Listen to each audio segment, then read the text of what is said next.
Okay, talking through this concept of ground today. So, taking you to the whiteboard, and you've heard me talking a little bit about this. I'll just kind of highlight what ground means as it pertains to what I'm going through today. But it's just a concept that helps break apart this notion of if this is exercise is functional, if it's not functional, and what the hell functional even means, because this is misconstrued word that we use. And I think ground, which was introduced to me by one of my mentors, Pat Davidson, he came up with this concept. I think it's really interesting and honestly brilliant. And it's no surprise because he's one of the best in our field of sports performance and strength conditioning. But basically, what he's talking about is, certain athletes or positions in sports require high ground or low ground as it pertains to the needs and demands of the sport. You can think of high ground as a lot of push. You have immovable objects, like you're in the trenches, an offensive lineman or a sumo wrestler or a powerlifter. You have a heavy object that you're trying to move. It's not going to really deform and it's going to provide a lot back.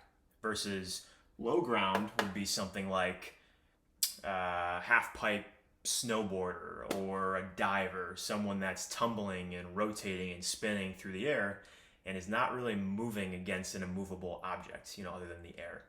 So different ways to categorize movements, high ground to low ground, different ways to maybe program or think about how to develop your athleticism based on this concept of ground. But all I want to do in this video is just highlight one simple example of a squat and different ways you can make it high or low ground.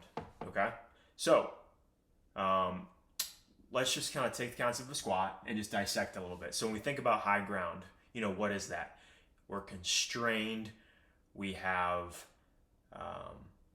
different setup positions to help us leverage mechanical positions more effectively.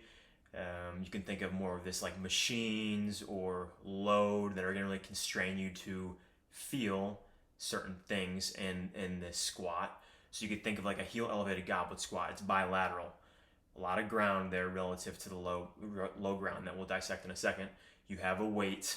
You're moving in the sagittal plane. There's no way you can really mess that up unless you're just absolutely terrible at sending your butt straight down, center of mass straight down, which I've seen. But it's just a very basic example to make a squat an entry level. And high ground is not bad, low ground is not bad. If you're introducing a squat, this would be a great place to start because it's constrained. It's making your squat feel squatty. Different ways that you could advance that or make it low ground, taking away some of the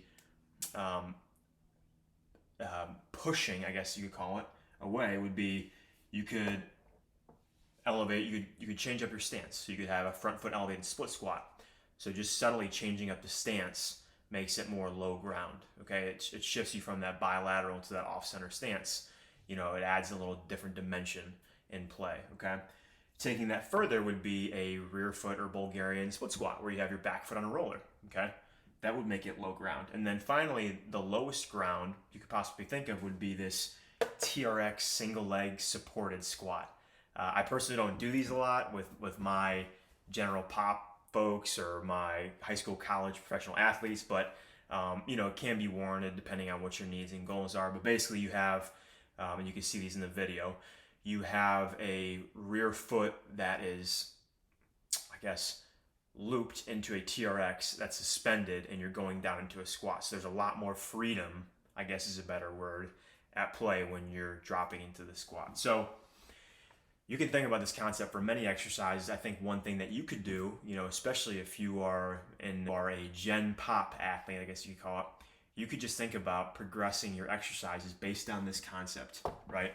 What are the maximal amount of constraints you can place yourself to do the right pattern effectively? And then if you master it, just take away this level of ground, as you can tolerate it. I think that's just a simple way to do it. And then, right, if you're an athlete, you can think about your sport.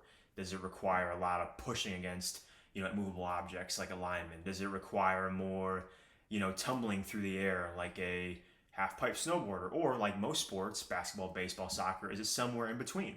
Is it a combination of high and low ground? So this is a spectrum, And in any given moment, or even based on your own superpowers, you could fall in between that spectrum. So just something I wanted to share as it pertains to the squat and how you can make it high ground or low ground.